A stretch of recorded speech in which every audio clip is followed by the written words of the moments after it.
Hello and welcome to the Living Life Differently podcast.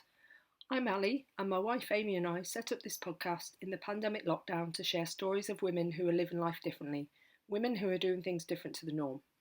We're now into season 2, and in this episode we speak with Tricia and Cathie from the BBC hit series Race Across the World.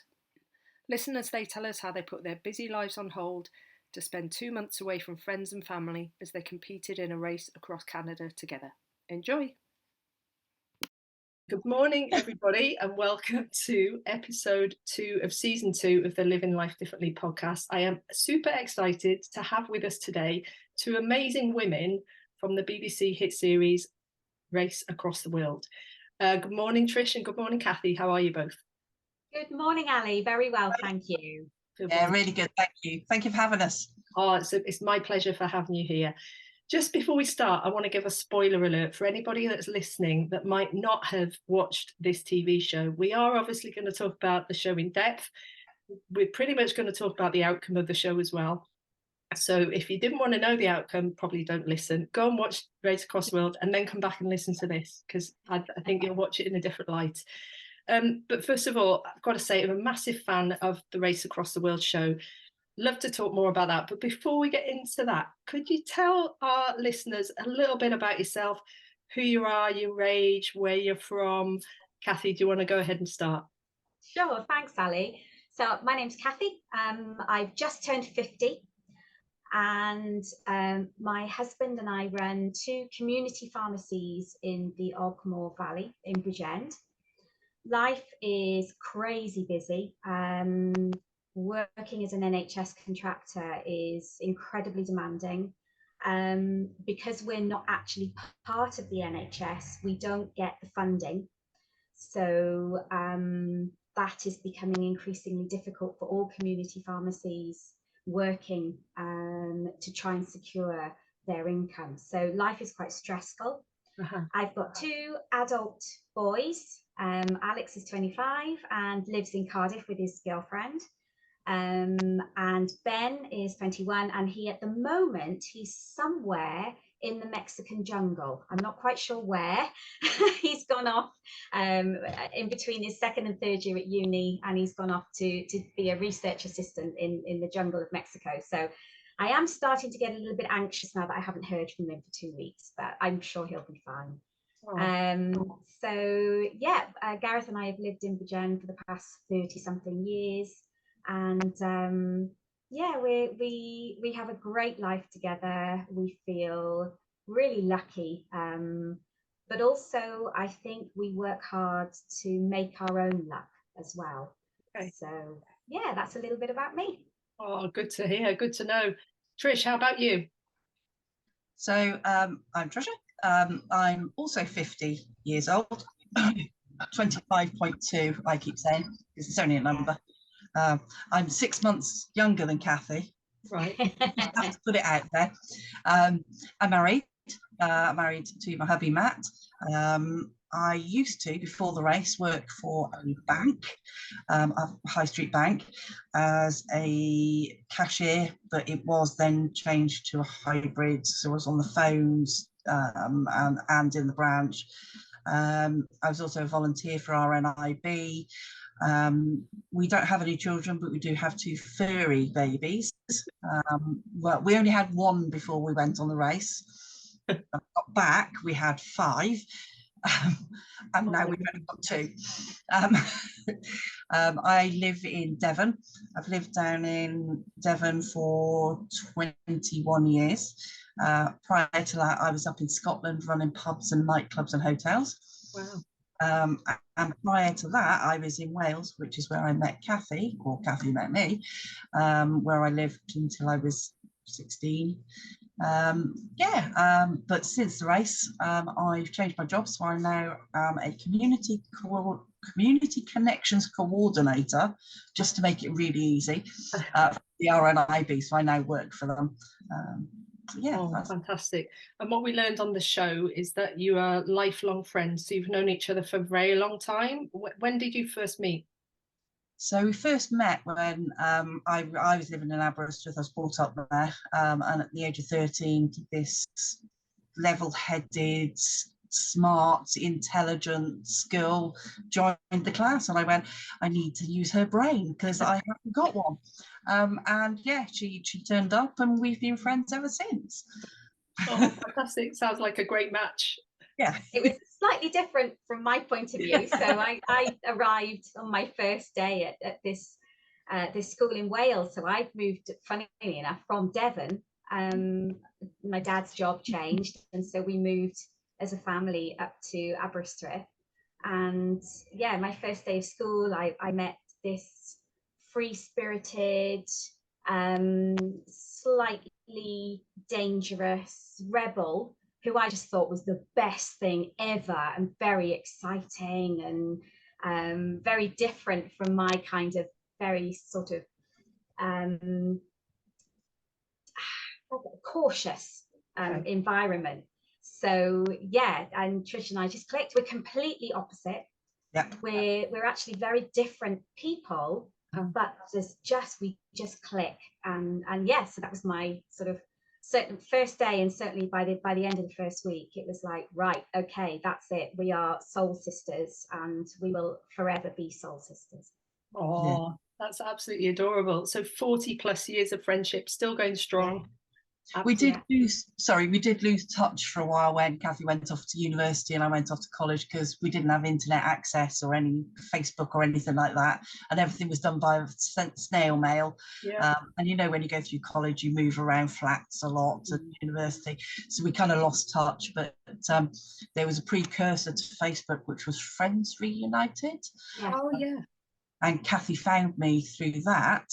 And I'd said that I was marrying my husband, and then Facebook came out, and she found me through that. So so we had a gap of about 15 years. 15, 16 years, something like that. And when you did reconnect, was it just like old times, as if you'd never had that gap in friendship? Yes. Yeah, I didn't know what to expect, really. I was so excited but kind of nervous. Would I recognize her? You know, what was it going to be like? And we found a hotel that was halfway between where we both lived, and Trish was still driving at that time. So we met at this hotel. Trish had got there before me, and I walked in, and instantly, I spotted her. Trish stood up, and we just almost ran to each other, and we just held on to each other for, it must have been a good kind of 3 or 4 minutes, just literally holding on to each other. I think almost laughing and saying, I'm so pleased to see you. It was, my goodness, wonderful. Yeah. Oh, what a moment. And fast forward several years later, you end up on this television program. And I'm going to ask you guys, how would you describe the Race Across the World TV show to anybody that's never seen it before, never seen an episode? How would you describe it? I would describe it as batshit crazy. There is that, yeah. Okay, so basically the premise is that you have 5 teams who are competing, they are racing against each other to get from point A to point B. But point B you reach via a series of other stops, and you are given a very limited budget, and everything, all of your expenses have to come out of that budget, including your food, where you stay, and your transport. You're not allowed to fly, so you're only allowed to do ground or sea travel. Mm-hmm. So the ultimate goal is to reach the final spot first, before the other teams, without running out of money. And yeah, but you have these other places that you have to get to. So you can't miss one out, or you don't know, because you don't know where the next one is until you reach that one. Yeah. So it's an incredible challenge, but it also gives you this incredible opportunity to really see a place, because otherwise you tend to just fly over it, and you don't get to know that place. But yes, it's a race. Good point. And in terms of your understanding of the program, had you already seen series 1 and 2, Cathie? No, Trish? I hadn't at all. Yes. So I'm guessing, I'm guessing, Trish, you're responsible for this all happening. Am I right? Yeah, I'm not responsible, but I'm responsible for it to be happening. Yes. I'd seen series 1 and series 2, and I knew that once I'd seen both of them, it was something that I really, really wanted to do. And I knew that I couldn't do it with anybody else but Cathie, because I trust her with my life. Yeah. But also she is the better half of me. And, you know, we get on so well. You are. Anyway, we get on so well that, sorry, my cat's just come in and she's now under my feet. Yeah, so we get on so well. I knew that we wouldn't fight. I knew that there might be a little bit of tension, but I knew that, you know, we'd come out of it unscathed at the end of it. And it was something that I always wanted to do. And because I'm losing my sight, I wanted to kind of go on there and prove to not just people with visual impairments, but sighted people, that don't write yourself off, don't write visually impaired people off, because we can do absolutely anything we put our minds to it, same as any fully bodied, fully sighted person. So it did say, if you want to do this, please apply here. So I did a 1-minute video basically saying, I want to do this, I'm losing my sight and I want to do it and have an adventure. I phoned Cathie and said, can you do a 1-minute video, because I want to do this racy thing. And she went, yeah, what's it about? So I gave her like the briefest brief. Didn't kind of tell her that it was going to be possibly 8 weeks. I didn't really tell her that she wouldn't have much contact with family, because I thought if I tell her that, she'll say no. Not that she does, but so I said, do a 1-minute video. So she did 1-minute video, and yeah, we didn't in any way, shape or form think that we would ever get on it. Yeah. And then, yeah, there we were on the road. So how long ago was that 1-minute video? You know, what year are we talking? Because there was been a bit of a gap, hasn't there? It was the end of 2019. Wow. And then I think they had originally expected to record the programme in 2020. Right. But obviously that then didn't happen. So we didn't hear anything from them until November 2021. Okay, so a video in 2019, the end of 2019, then November 2021, what do? Do you get a phone call, an email? What happens? And then did panic set in? Well, it was the strangest thing, because we'd spoken to each other regularly through COVID, as you do, and we'd had Zoom calls like everybody did, but we hadn't seen each other for, 18 months? No. And it was a Friday, and Cathie said, look, lockdown's over, fancy meeting up? I said, yeah, that's great. So got on a train, off I went. Cathie picked me up from the train station. We were sat literally having a cup of tea, and a phone went, and it came up private number. I never answer private numbers, but I did for some reason. And they went, oh, it's so and so from Race Across the World. We want to interview you for the rest. And we were like, what? It was a real shock. It was a real shocker, wasn't it? But it just kind of was meant to be, because we hadn't seen each other for that length of time. We'd completely forgotten that we'd applied for it. Yeah. And then 18 months later, when we got together, we had the call. So, I mean, there were kind of like other interviews and bits and pieces that you had to go through, and, you know, as you would do with anything. And then, yeah, we were off in the May, wasn't it? May 22. Yeah. Right. Okay. So in terms of when you get that phone call and then it's the interview, I'm guessing then as time moves on, you're going to have to be having some serious chats about, well, what if we do get selected? And also, you know, what's going to happen with our lives? Because yeah, I guess, Cathie, at some point you started to realise what your best mate had got you into. So yes. What happens then? How do things kind of unfold in terms of, oh my goodness, if we get selected, then what's going to happen with work? What's going to happen with families? What happened there?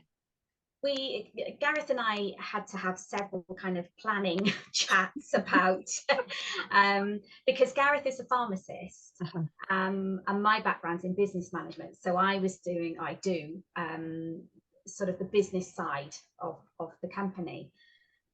And that includes things like really critical things like paying wages and, you know, paying invoices and things like that. So yeah, it was tricky. And obviously I was very aware that I was basically abandoning Gareth to run the business while I kind of, you know, potentially anyway, went off traveling. At this point, we had no idea where we were going. So it was tough. It was very hard for Gareth, but at all points, he was hugely, hugely supportive of both of us. Yeah. And, you know, encouraged me and for both of us to do it. So I have to give him credit for that, because without that support, there's just no way I could have gone. As far as my children are concerned, because they're grown up, it didn't have an impact on them, except that potentially I was going to be a cool mum, which, let's face it, we all want to be a cool something, don't we? So yeah, being a cool mum was good. I was proudly wearing that badge. Yeah, so Alex and his partner Caitlin were settled and happy, and Ben is in university. So I felt that if I was ever going to do something like this, now was a good time, because the children didn't need me to be mum 24 hours a day. Sure. You know, obviously I'm always their mum and they will always be my priority, but they don't need me on a day-to-day basis. So from that point, I didn't have that mum guilt of, you know, oh my God, I'm leaving my children. I just had wife guilt, for want of a better expression, or business partner guilt. Yeah. But yeah, there was a lot of planning that had to go in, and we had a lot of help from Gareth's sister. She came and helped out a lot during the time I was away. So yeah, it took a lot of planning, but we made it work. And similarly for you, Trish, you know, what was going on in your household? Did Matt know that you'd applied? Was it a surprise? You know, was he as supportive? He did know that I'd applied, and yeah, he was absolutely supportive all the way across. He unfortunately was quite poorly just before he started feeling poorly in the November before we went out, and had lots of fluid retention. The background with him is he had kidney failure 70 or about 20 years ago. He got a transplant 13 years ago, and in the January of 2022 we believed it had started to fail. So he had a lot of fluid on board, he was feeling poorly, and so we were like, oh well, should I go, not go? We weren't 100% sure whether, I mean, it was quite, we weren't 100% sure until literally the April that we were going. So we did have a lot of conversations about, you know, should I go, should I stay, if I do go, you know, if he ends up on dialysis, you know, what happens. And so there was a lot of big decisions to be made about what to do about his health. But he was always really supportive. He said, like, this is once in a lifetime opportunity. I've been on dialysis before. There's nothing that you can do if I'm on dialysis when I'm out there. He said, you know, you've got to go for it. So yeah, he was really, really supportive all the way through it. And Cathie and Gareth were kind of we had our little kind of meetings, didn't we? We had like Zoom meetings, the four of us, of right, okay, so what happens if, and we've got to make sure that we do and make sure that we don't. And it was kind of when we got through to kind of round 2, I think it was, that I started having to really think about, oh my God, we're going to be away for potentially 8 weeks, which is a lot of time.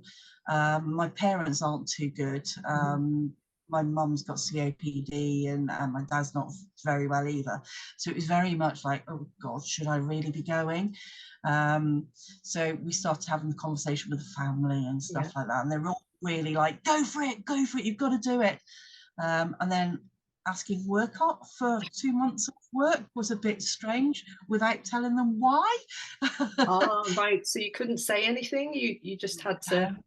What could you say? Obviously, Cathie, your situation is different because you were with your husband, so he was totally informed. But so Trish and your situation.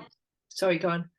I was going to say my cover story was that I was going away on a traveling challenge around the US. So because everybody knows that I'm a planner, so I had to give them I had to tell people that something that they would believe that is the kind of thing that I would do. So they know that Trish and I do various crazy stuff for fundraising. Yeah. So I thought, right, if I go with the challenge element, that will work. And then I thought, right, okay, well, if we travel around the US, that's a big enough country for it to be believable for us to be away for that long. So that was my cover story. Love it. What about you, Trish? What did you tell work or ask work? Well, I originally started saying, look, I might need time off. And they were like, is everything okay? And I was like, yes. And they were like, well, why? And I was like, I just need time. I just need time. And then when we realised that we were potentially really going, I had to say to my manager at the time, I said, look, you know, I'm going travelling with my best friend.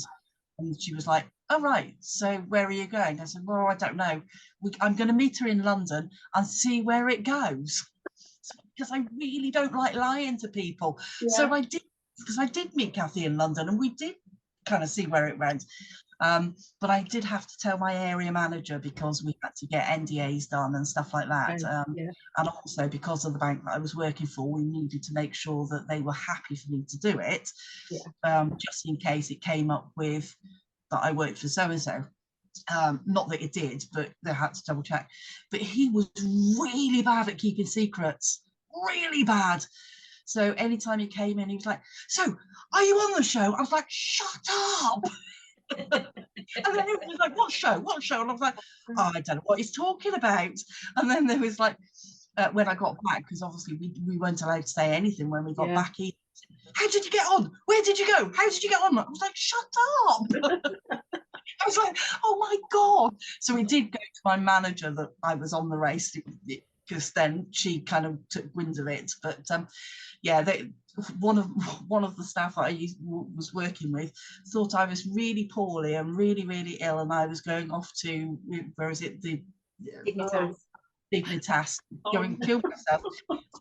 So when I got back, he came up to me, gave the biggest hug, and he was like, I'm so glad you didn't kill yourself. So everybody had all these speculations, which was really funny. Wow. And you know what, it's funny, isn't it? Because as kind of TV consumers, we watch the show, we see the 1 hour a week for what it was it 6 weeks, I think it ran for?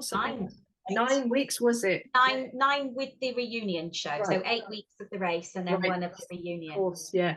And I guess we just sit there and we think, oh my God, that'd be so cool. I'd love to pause my life and take time off, but you don't understand what goes into it. And this is why I really wanted you both on the podcast, in terms of, you know, you're women in your 40s, you've both got jobs, you've both got husbands, you've got your furry children and your adult children. You know, how does it get to that point where you can actually hit the pause button, go away and do this fantastic challenge and come back and carry on living life? So it's amazing to hear what's going on behind the scenes. And especially that kind of, it sounds like a bit of an emotional back and forth in terms of, right, if we are going to get selected, what happens with family? What happens with employment? You know, let alone what's going to happen to you two, because obviously you don't know anything about what's going to happen next either, do you? No, it was literally a voyage into the dark, because we didn't know what to expect. We didn't know where we were going. And we were literally learning on the way. So the first week was a very steep learning curve. But we're a very good team, and we're very good at communicating with each other. So, you know, we would, every evening, we kind of have our own little debrief then, and sort of say, right, okay, well, that went really well, so that's brilliant. And then, okay, well, let's not do that again, you know. So that was really helpful, wasn't it, Trish, where we kind of just sort of reviewed the day almost afterwards. So that was, I think, what kept us strong. I think before we went out, both myself and Cathie realised that, you know, stuff had to be done before we went. We had to put all of our eggs in, or ducks in one line, not eggs in one line, our ducks in one line. So it's things like silly little things, like it was Father's Day when we were out there. Right.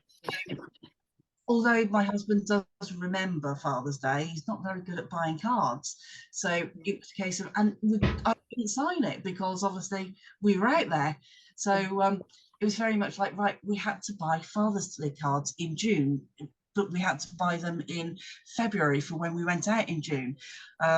So both of myself and Cathie, without actually talking to each other, kind of done a file of what needs to be done and when. So you have to be like uber organized before you go. So I had loads of birthdays, there were anniversaries, but there was also things like bills that needed to be paid. But again, the 3 monthly bills, and because I do all the finances at home, it was again, he was like, well, where do I do this? How do I do that? So again, he's writing all the lists down, writing and putting it in files, and then just kind of having to pause life. You know, social media, you know, if you go off social media for a while, people are like, oh my God, what's happened? So you have to update all the social media saying we're going away for a while, and friends, and getting in contact with them and letting them know. And it was a really busy, stressful time before we even went out. I'd forgotten about the folders. I'd forgotten about that, actually. Yeah, I did the same. It was like every week, and I put like the birthday cards that had to be sent, and I'd already signed them. Amazing. So all Gareth had to do was write his bit then. And the other thing I thought about, for me, social media isn't a massive issue because I don't post every day, either on Facebook or my own Instagram. So Facebook wasn't a bother, but I had to tell my neighbours. I felt that I needed to tell our friends, neighbour friends, that I was going away, because I didn't want them to think I'd left him. Or that he buried you under the patio, something or like that he buried me under the patio. Yeah, no, see, that was a real concern for me, because that's a long time for me not to be there, and for our neighbours to notice that I'm not coming home, or or that my car's on the drive but it's not moved. So that was a real concern for me, because I didn't want Gareth having to face all these questions about, well, where's Cathie then? Is everything okay? Yeah. So yeah, that was my sort of way of dealing with it with our friends. I use my cover story. I love that. I've got the kind of thing in my mind, like, these two spies, you're going undercover on them. It really was. Yeah, and it must have been quite weird for your close friends and family. You didn't know exactly what was going on, like, question marks over. So where are you going? Exactly. So was it May 2022 you actually got on the plane? Yes. Yeah. And when did you know you were going to Canada? That morning. Before we went. That morning. Yeah, so they came in and told us. Yeah, before we went to the terminal. Sorry. We were taken to London on the Friday, Saturday and Sunday, kept in a hotel just in case, because there were other teams staying in the hotel because we were near Heathrow. And the Sunday morning, we had literally our bags emptied, all contraband taken away from us, anything with internet access. So my iPod went. Hasten to add, I still have my headphones. That's why I had my headphones, because I was going to take my iPod, but it had internet on it. But I still took the headphones. Anyway, they took all that away from us, and then they said, "You're going to Vancouver." What? Wow. What was your reaction? My reaction, I always say that it's like my seagull dance, which is when the rains just come down and the seagulls pad the floor to get the worms up. I kind of ran on one spot going, ah, with my little legs running up and down. It's my seagull dance. For quite a while I think I did that. Cathie, how about you? My reaction when we were told we were going to Vancouver, outwardly I kind of screeched with excitement. Inwardly, I was like, oh my God, Gareth's going to be devastated, because we'd always said that when we retire, Gareth is from Toronto originally. Oh, amazing. So he's still got family out there. So when we retire, we had planned to fly to Vancouver, work our way back through the Rocky Mountains to Edmonton, and then fly back to the Toronto area, spend time with family, and then carry on to sort of, you know, Nova Scotia, and then fly home from there. Oh. So when they said Vancouver, I was like, oh my God, Gareth's going to die. Oh, Yeah. But, you know. So you knew on that morning you were flying off to Canada. Did your family know where you're going? Did the production? So literally your family has said, yeah, we're totally up for you doing this, off you go. Don't know where you're going. You could be anywhere in the world. And to be fair, Race Across the World has done some crazy stuff in the first two series, haven't they? Yeah. So my goodness, I wonder what was going through your family's minds at the time then when they actually said goodbye, not knowing actually where you're going, because it's not like you're like, all right, I'm going on a 2-week expedition to Vietnam and I'm going to be here, there and there, call me. There's none of that, is there? Because there's no contact either, I'm assuming. No, it was very difficult. My parents were quite disapproving, mostly because they were worried about the media side of it. They were very worried about the filming, and were we going to be put in vulnerable positions? Yeah. Were they going to try and draw out these sensitive issues? Were they going to use that as drama? That was their main concern. Gareth, obviously, he was massively concerned about everything, really. Yeah. In fairness to him, you know, there's a lot of unknowns, and he was worried about that. Massively supportive, but you know, there was a lot of anxiety for him, I think, and not just about where I was and was I okay, you know, was I handling it mentally, because that, you know, both Trish and I have suffered with mental health conditions. You know, was it going to be anxiety inducing? Was it going to bring up all those feelings?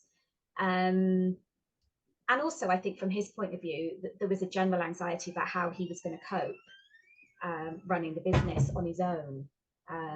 Because he's the pharmacist, he has to be on the bench, and he has to be, you know, checking the medicines and doing all the things that pharmacists do.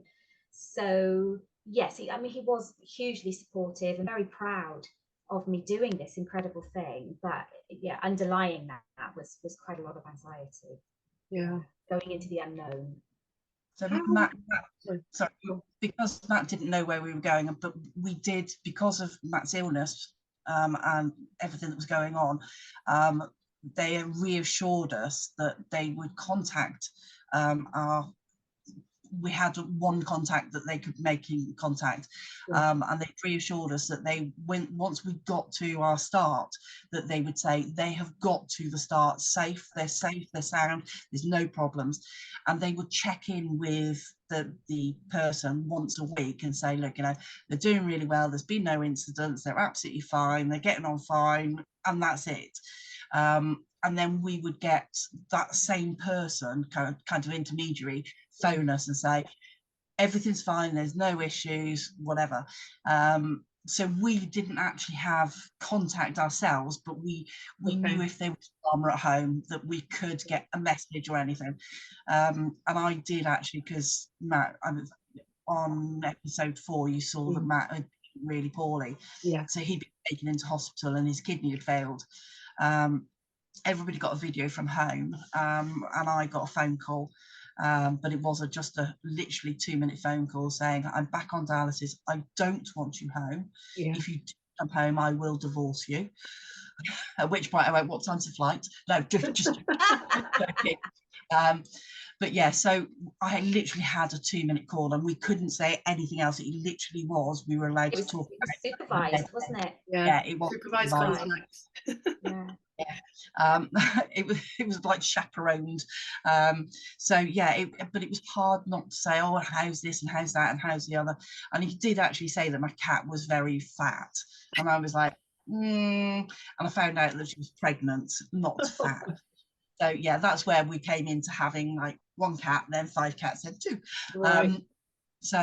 Yeah, it was really hard at that point, because again, I felt like I needed to come home.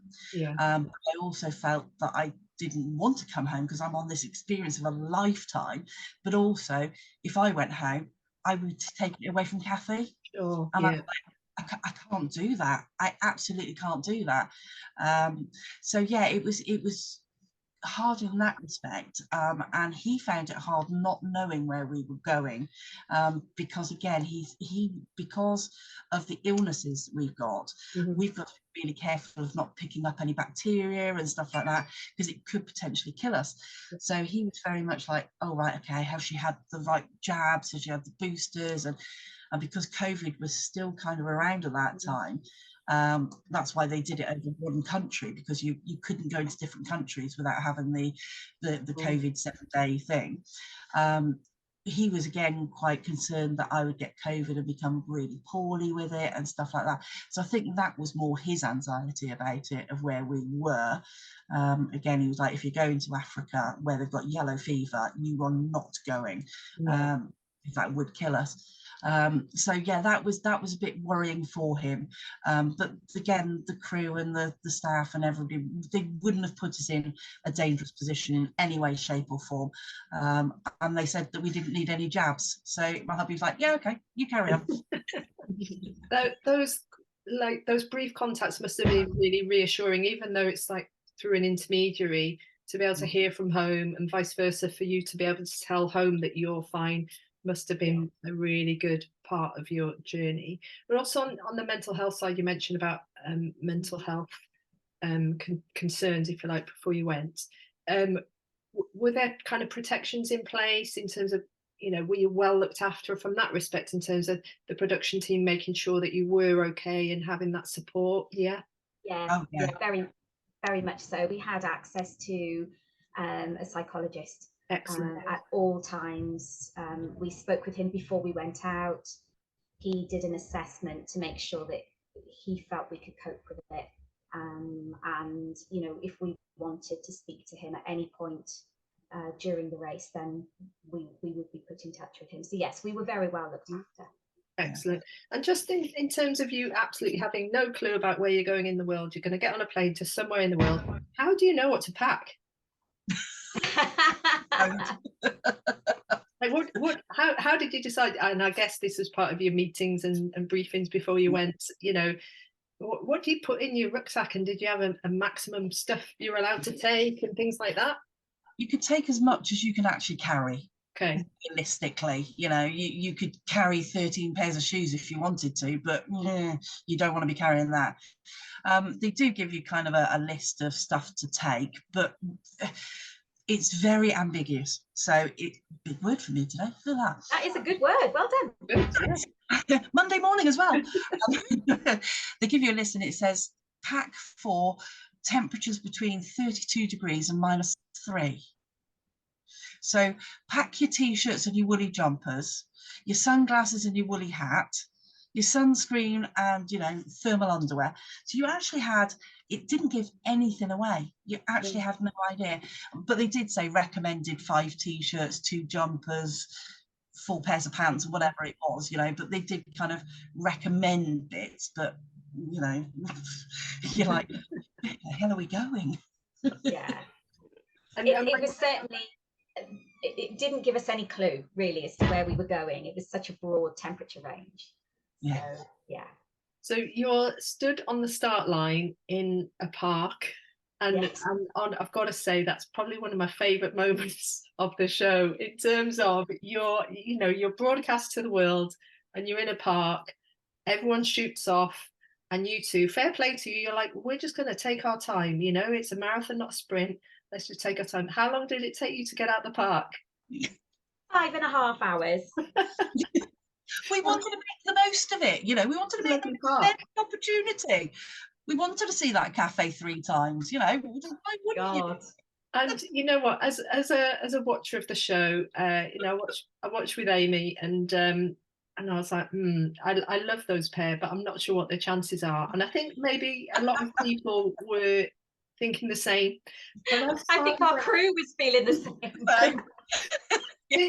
Was it one camera person with you all the time? Yeah, there's a particular setup. So yeah, each team has the same. Yeah. So, but yes, I think we both doubted ourselves.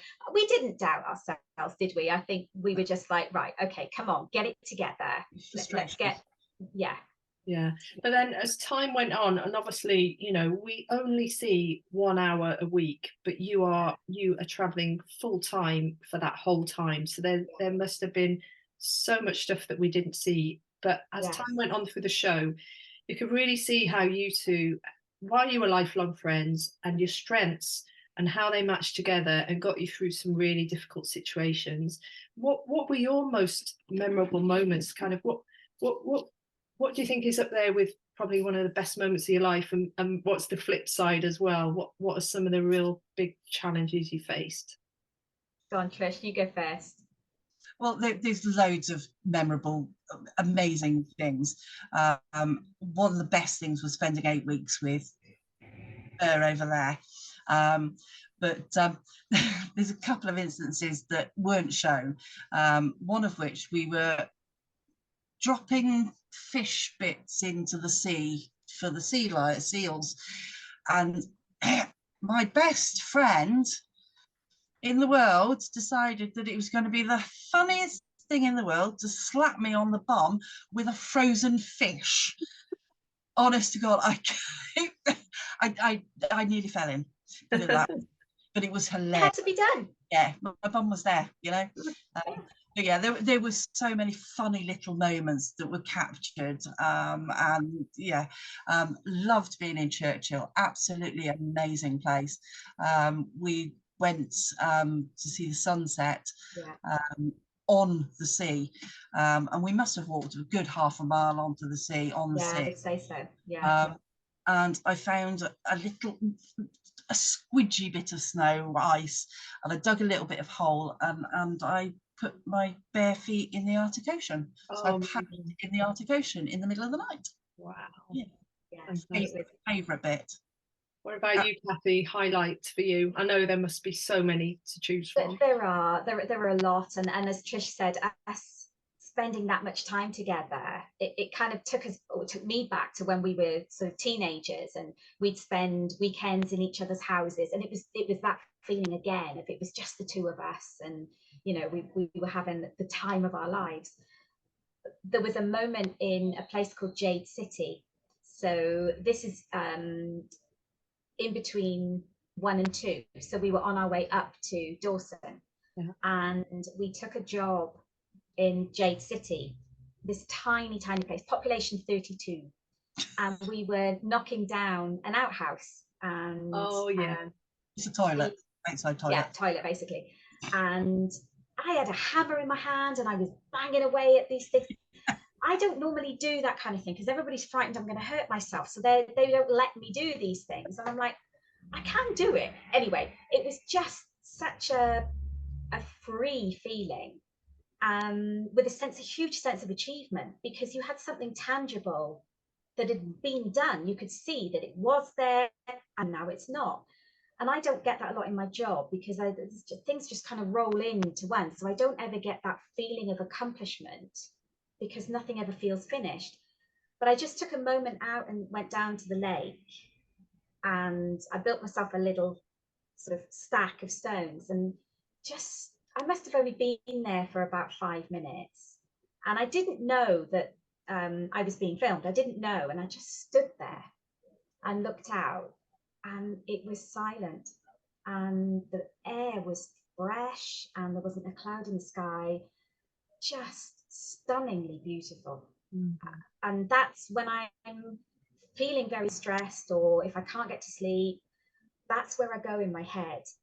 That's my place where I go in my head. And I think at that point I described it as a break. And I remember saying, this break is just an antidote to my life. And then I said, you know, I'm not even calling it a race, I'm calling it a break, you know. So I think that was a proper highlight. But yes, that's quite ironic to call it a break when actually when you describe what's going on in your life for those 8 weeks, You've got no internet. You're not allowed to get on a plane. You're traveling overland. You're getting lifts off strangers. You're staying in strangers' houses. You're sleeping on buses. You're stressing about money. You've got a limited budget. You need to manage your food, to your money to eat, your money to sleep somewhere safe. And it's funny that you perceive that as a break. Isn't that strange? Yeah, I know. It is, because life is so busy and so stressful, especially for Cathie, running two businesses, you know, that actually that little, you know, that money, the travel, the thing isn't massive when you've got such a big thing happening at home. So yeah, I can see why she called it a break. It was escapism. Yeah, sheer escapism in a beautiful surrounding. You know, I spent so much time outside. Yeah. I work in a windowless office. Right. And so being outside and being in nature and, you know, seeing these incredible mountains, it was really, it was like a detox. It was like a mental detox. And it was incredible. Brilliant. So as you go from checkpoint 1 to checkpoint 2, and as time goes on, and there was a knockout stage, wasn't there? How many weeks into that? Was that week 4? That was the third checkpoint. Was the third checkpoint was a knockout point. So as you get there and you realise you're still in it, do thoughts turn to like, oh my goodness, I think we're going to finish this?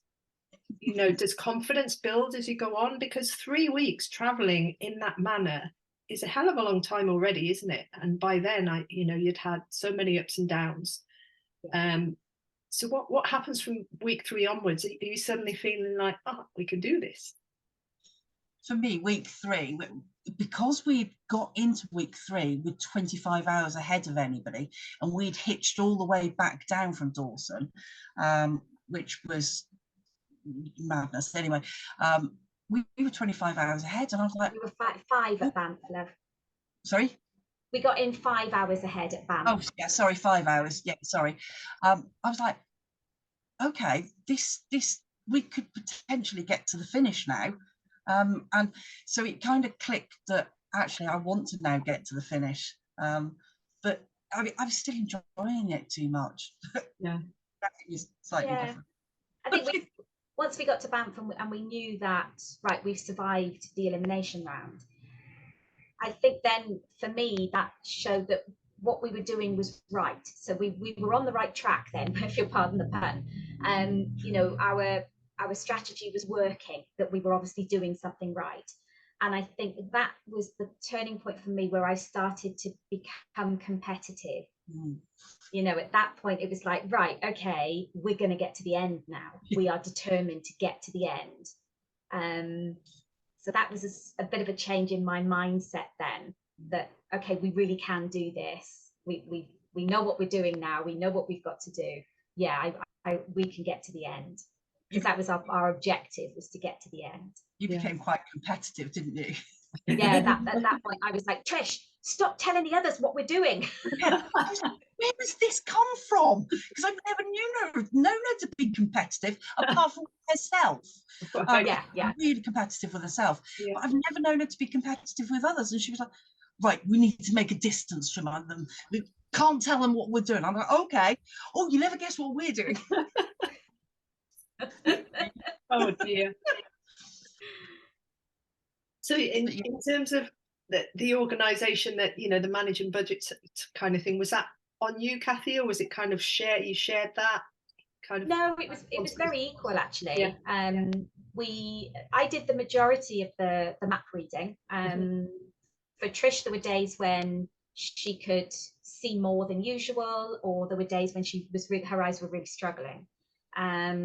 So the majority of the map was me, but every evening we had our little debrief session, and we both went through our finance. We went through what worked really well, what didn't work well, and we sort of planned for the following day as much as we could. I mean, there was so many unknowns, but no, that it was very equal. And you know, we talked about it every evening.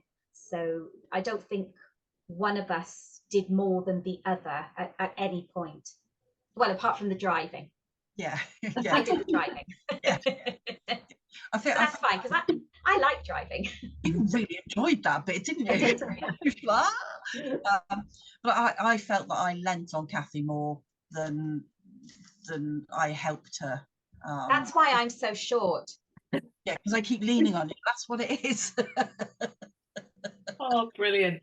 I mean, you know, it was fantastic to see your journey from beginning to end. And that last, I know we could speak out so much about the in-between and, you know, but we've only got a limited amount of time. But to cut a long story short, you end up winning, which was just phenomenal. But you know what? My confidence in you increased as the weeks went on, because I was thinking, and also obviously Zainab and Mubin, they were up there, you know. I was like, oh my God, this is so close. And the last episode was so nail-biting because the way they filmed it and put the edits in, it was like, oh my God, you're not giving us anything to go on here. And it was all to do with the last boat ride and who goes this way around the island, who goes that way. And I was like, oh my God. It was very well done. They did it very well, actually. It was very cleverly edited. Yeah, really fantastic. But guys, you won. I mean, I know. What was that like when you turned the page of the book to see your names?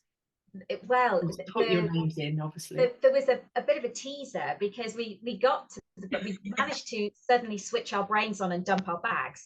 Yeah. We talked about it the night before. We said, right, we're going to dump our bags.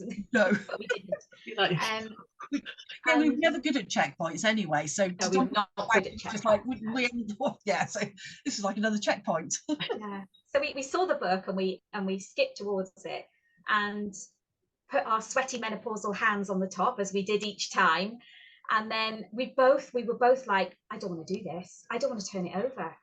And my stomach was churning. And we turned the book over and there was a page that said, congratulations on getting to the end. And we were like, oh my God, there's another page. I think I actually said it doesn't matter where we come and it doesn't matter what's in this book.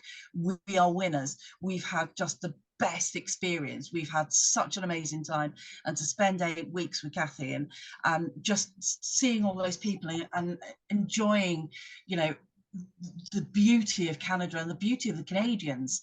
I felt like a winner literally from day one, and it didn't matter what was in that book. It was just like the icing sugar on top of the cherry on top of the cake, you know. We turned it over, and there were no names there. It was blank, and we were like, oh, just unbelievable. A little bit of disbelief, you know, a little bit. It was a bit surreal. It was. I still can't believe it. I keep looking back at the picture and going, that's actually nuts. And how far behind was Zainab and Mubin from you? In 2 hours. 2 hours. So I mean, again, like in terms of moments during the program, of which I'm sure there were millions of moments, you're celebrating on top of this place with a book that you put your names in, but is there literally no one around you as well? You know, obviously there's no friends and family there to celebrate with. No. Were there tourists there, or was it just you guys? There were some tourists a bit further down, weren't there, Trish? There's a few people a bit further down. But to be honest, at that point, it was just Trish. You know, Trish and I had done it, and it was our celebration in that respect, you know. We stood there for quite a while looking out, didn't we? Just hugging and just turned around, and I remember shouting, "We won!" to nobody, but I just had to do it. And it was just a magnificent feeling. I mean, we had obviously all the crew around and you know, the production team, because everybody wanted to see who came in first, and everybody wanted to see the reactions, so they were all there, and they all became kind of family and close friends. So, you know, there was, you know, as soon as you turned around and realised, and we'd had our moment together, you turned around and there was like a queue of people wanting to say congratulations. So it was really, really lovely. I just wish that we'd been able to share that moment with close family and stuff. But of course, And how many 1,000 miles was the trip altogether, or 1,000 kilometres? It was was 16,000 kilometers. Yeah. I think that's about 12,000 miles, I think. Uh-huh. Something like that. To put it in perspective, right, it's from Devon or from the UK to Germany and back. That's how far it was on land. Right, okay. That's not very far, Trish. No, I'm doing the maths in my head. Are you sure? Germany? It's only down the road. Hamburg. Yeah, it's from Hamburg, from Devon to Hamburg and back. Oh, right, okay. Well, that's what it says on the internet. You know, Okay.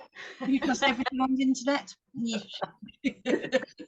Well, huge congratulations to you both. I mean, there's so much more that I really want to talk about. I'm just going to do a few quick fire questions from a couple of friends that wanted to kind of ask a few things. So Georgie wants to know, what was the funniest moment and where was the worst place you had to sleep?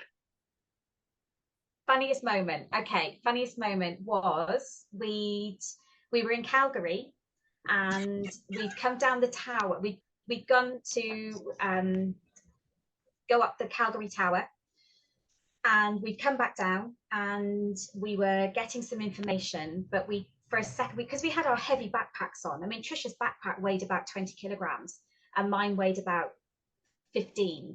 So we sat down and we just leant back to take the weight off our backs. And we leant back and we were taking a photo. So we had a little digital camera with us, taking a photo from underneath the Calgary Tower. And then we had to sit up then, and neither of us could get up because the bags were so heavy. We were just lying there going, I can't get up, I can't get up. And we were like turtles on our backs. And we call them our tenor lady moments, which is where we're giggling so much that, you know, you get to a certain age, you know, and when you're giggling then. Yeah. And that was definitely a tenor lady moment because we were just laughing so much. These two grown women, you know, sort of struggling to get up because they couldn't couldn't lift the backpack. That was a very funny moment. But the more we laughed, the worse we got because we couldn't get up because we were just weak with laughter. So yeah, we had to kind of push each other. It was hilarious. Brilliant. And Trish, what was the worst place you had to sleep then? It was in Calgary. Was it? Yeah, we ended up in this motel that we had to pay whatever it was, $130 for the thing, but they had a list of rules. And when we went into the room, the window didn't shut properly, the door didn't lock properly, the beds had gaffer tape stuck around them to keep them together. There were holes in the floor, there was the sheets, there was no way we were going to sleep in the bed, absolutely no way.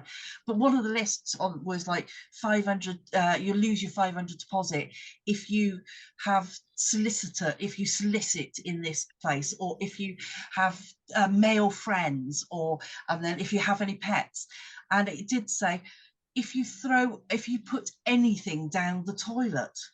So we're like, okay, what does go down the toilet then? Anything. So we got a bit confused by that. But in the morning when we did our rucksacks, we kind of had to shake out the cockroaches out of the rucksack. No.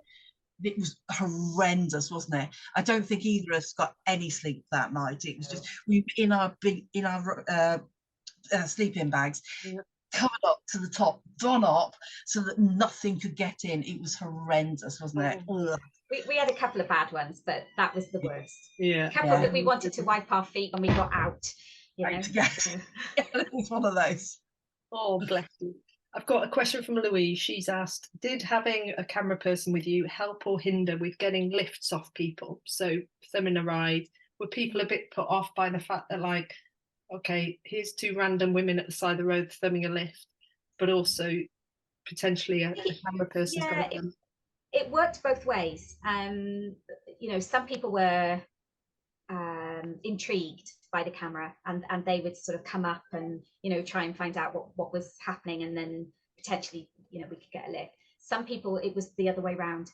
They, you know, when we asked for a lift, they said yes, and then when they saw the camera, they were like, oh no, I don't want to be on camera. So it worked both ways. Yeah, 50. Yeah. And Caitlin asks, knowing what you know now, would you do it all again? Yes. In a heartbeat. Definitely. Yeah. Heartbeat. My bag's ready packed, ready for the call. I don't think my hubby would be very pleased, but personally, yes, I would do it again. Yeah. Brilliant. And one more question from Lauren. She's a kind of assuming, but what's the one thing you miss about being on the go 24/7, traveling in that way? I actually missed not being able to just get up and do whatever I needed to do or whatever I wanted to do, you know. I missed being able to sit down and just relax for half an hour and just stick the TV on and just zone out, because your head is going all the time. So I really missed that moment of just, you know. Yeah. Was it, what did we miss about being on the race? Well, I think she's asking about being on the race where you were on the go 24/7 in the race. So now that you're back home, is there anything you miss about that lifestyle?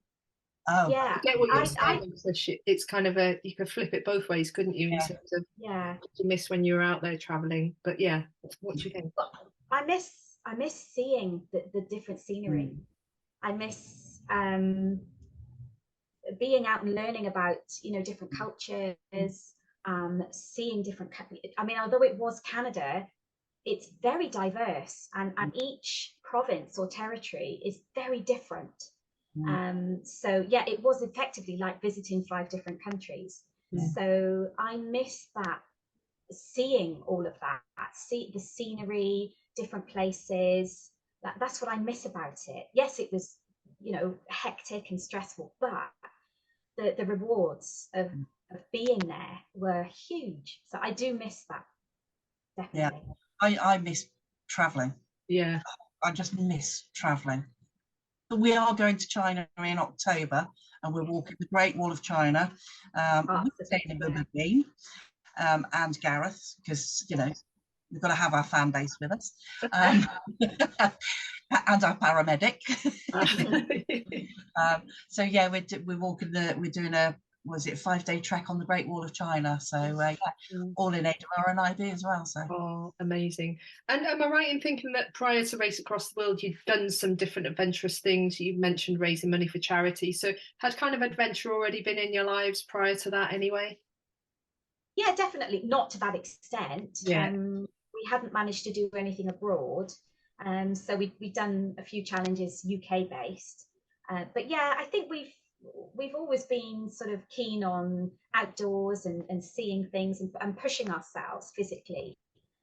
We've done quite a lot of that, ultra challenges, and it's for that sense of achievement that even though we got various medical conditions, you've still got to keep trying. You've still got to push yourself, and yes, it's going to hurt, but what you get when you achieve it is worth it, you know. And just work to your own limits and then gradually build it up, because I think it's important to be outside, and it's important to be enjoying our environments. And if you live in a city, it's important to get out into the countryside and have that sort of fresh, clean air around you. And so I think that's what we've done, is by pushing ourselves to do these challenges, it gives you motivation to train, and in a bizarre way makes you more aware of your body and what you can and can't do, and which bits to try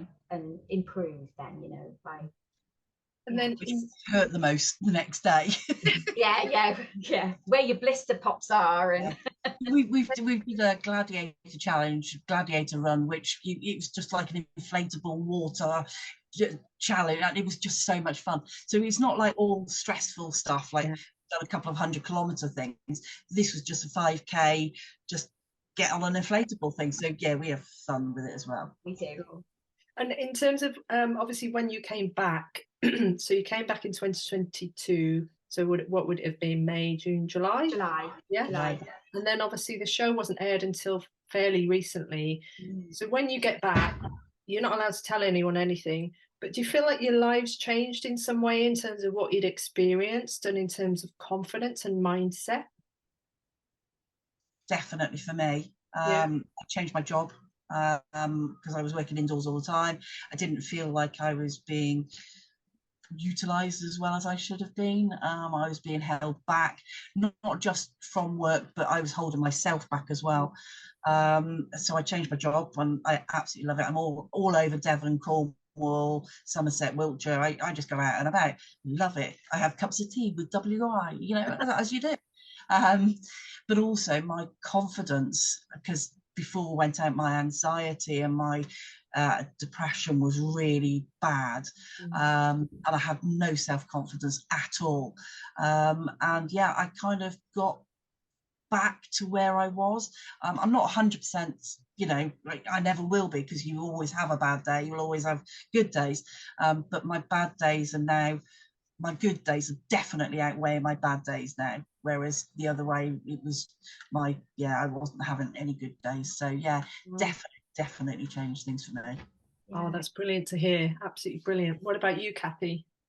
Yeah, well, nothing's changed really as far as work is concerned. I had hoped to drop 2 days, because I thought, well, they've done without me for 8 weeks now. You know, I don't need to be there 5 days a week. But that's not been as successful as I'd hoped. But I've definitely had a change of view about enjoying my surrounding area more, and also traveling. I have this kind of wanderlust now, where I just want to see different places, and not just go to a resort, you know, all inclusive, and just stay within that resort. So Gareth and I went to Thailand a couple of months ago, and instead of just going to a hotel, we spent a couple of days in Bangkok, and then we spent 4 days down in the rainforest in an elephant camp, and then we did the hotel. So, and now I'm looking more to going to places where we can travel rather than just, so that's changed. And yeah, just enjoying our surroundings more, and you know, appreciating it really. Yeah. You know? It sounds like you've both had quite life-changing and reaffirming experiences by being on the show, and now appreciating different. In terms of anybody listening, any women listening to this especially, who may be thinking of making a decision like you both did, you know, either applying to Race Across the World, or maybe taking some time out from work, because some employers do allow career breaks and things like this. They do, yeah. But obviously, hearing your story about that, it didn't just come as a quick and easy decision to do what you've done. What advice or guidance would you give those women who might be thinking of doing something similar? I would say do it. So if you're thinking of applying to Race Across the World, just do it. Be yourselves, be honest about who you are, and go for it. And if you don't get picked first time, do it again, because it's an incredible experience. If you're thinking of doing it in a sort of less dramatic way, then just plan it. Think about, you know, you don't need to plan to the nth degree, but just have an outline plan of where do you want to go. Do a bit of research beforehand, and don't book too much in advance, because you'll meet people along the way, and you know, they may say to you, oh, we've been to here and this place is incredible. Don't worry about what clothes you take.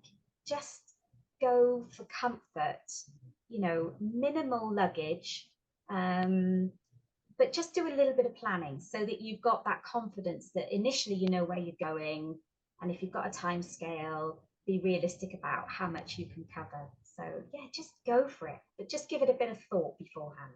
Sure.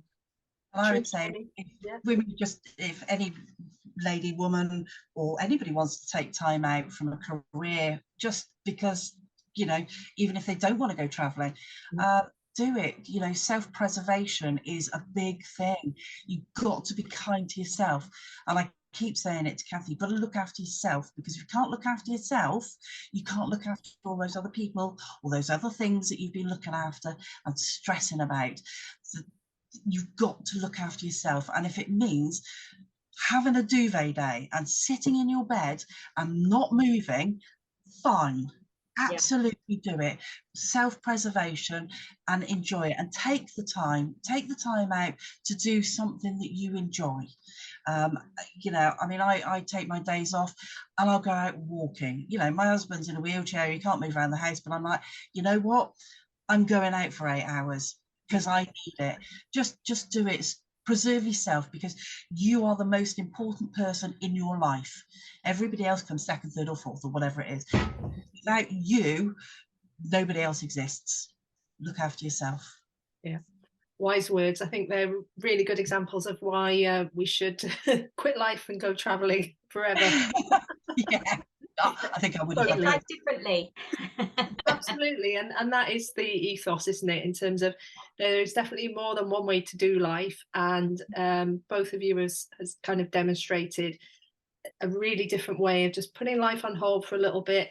Okay, it comes with some sacrifices in terms of what you have to leave behind, but look at the outcome in terms of not just the outcome of winning the show, but the outcome of the life experience that you've had as a result of it. Has been absolutely fascinating to listen to and truly inspirational. Thank you both. Thank you very much. Really appreciate you spending the time talking to me today. How can people follow your next adventures? We do have an Instagram account, which is Tricia and Cathie. Just easy as that. TRICIAANDCATHIE, because everybody spells our names wrongly. You never get it right all the time. So yeah, Tricia and Cathie, and it'll be on the Instagram there. We're also going to put a fundraising, just giving snippet up there, so if anybody would like to donate, then it's more than welcome, and it's lovely for them to do that. But yeah, you can follow us on that, because we will be putting it on there.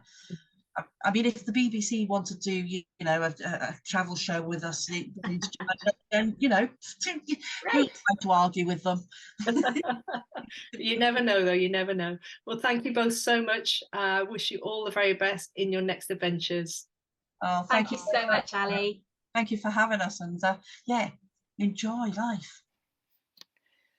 Well, I really hope you enjoyed that episode. It's a little bit different to the ones that we've done before, in that most women we've interviewed have made a big change in life that took them on a completely different path, and that's how they're living now.